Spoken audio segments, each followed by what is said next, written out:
Do you remember Tattletail? You know, the game where they decided to turn Furby into a horror game? The game came out in December of 2016, and sadly, it seems like the game has mostly been forgotten. For some reason out of nowhere, I suddenly remembered that this game existed, and I decided to play it in 2023. And today we're gonna revisit the game that made it so nobody would ever buy a Furby again. Tattletail is a mascot horror game that has had a lot of comparisons to Five Nights at Freddy's. Some people even call the game Five Nights at Furby's. But as far as similarities to FNAF, the only ones I could find is the style of jump scare, and the fact that the game lasts 5 nights. The game has a very simple premise. You're a child and you decided to sneak downstairs to get a peek at your Christmas present. Why is this house so dark? Your present just so happens to be Tattletail. Opening this present is a mistake that'll scar you for the rest of your life. Tattletail has all kinds of features, such as needing to eat actual food, needing to be brushed, and having a rechargeable battery. Trust me, you'll know when one of these needs to be done. Give me a treat! Give me a treat! You're very demanding. Give me a treat! Shut the fuck up. The first couple nights of the game really just introduced Tattletail's main mechanics, and you aren't in any real danger, though it does give off a spooky vibe. How do you turn on? Task, oh no.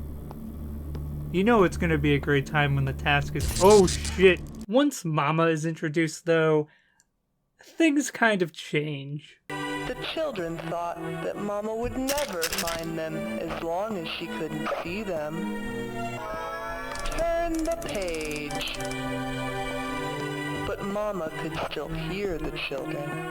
The pitter-patter of their little feet led Mama right to them. Something this game excels in my opinion, is its atmosphere, and seeing Mama's red eyes in the distance is terrifying. Throughout the game, you play with Tattletail while trying to avoid Mama, and the more I play this game, the more I realize I don't want to ever own a Furby. Why does this keep getting longer? Hi, Mama.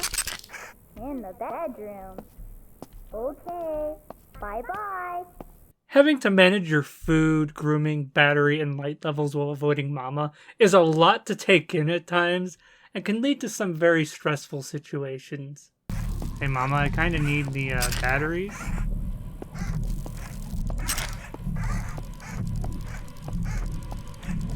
Oh no, I'm stuck. Fuck! Compared to other horror games, I love that the flashlight in this game requires you to shake it, but shaking it creates noise which can result in you getting attacked. I love this because it's so much better than having to find batteries. Thank you, developers. Tattletail, that's me. Wow. I don't think anybody expected this game to have a satanic ritual to ward away the demon that is Mama. But I will say, I'm in full support of the No More Mama movement. The Mama ritual is without question the most intense part of the game, since you have to find 5 candles that are hidden in vases while avoiding Mama, who is extremely aggressive.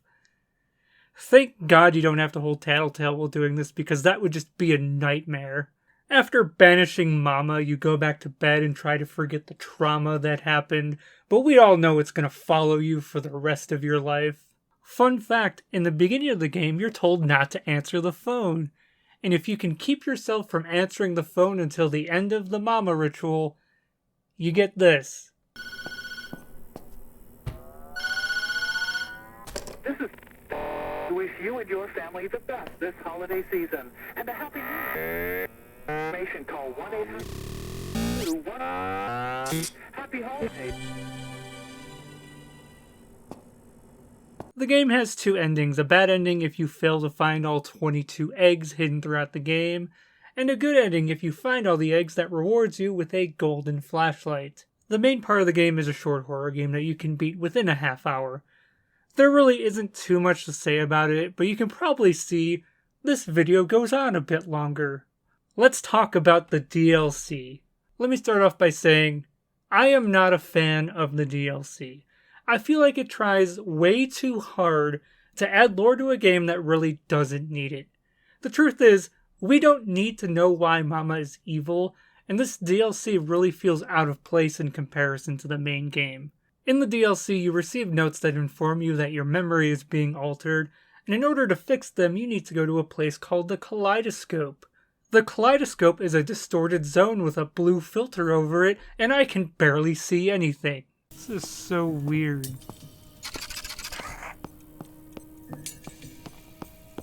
Is that Mama? Through the DLC, we find that each Tattletail has its own way drive that determines its personality. You're not just an employee, you're a new member of the Waygetter family. Each Tattletail contains a special device called a way drive. The way drive gives our toys their unique personality. How does the way drive work? It's a family secret. And that Mama was the one changing your memory. In the DLC, Mama gets a new and improved twisty jump scare. That's a twisty jump scare. The DLC ends on Christmas with Tattletail saying, We love you.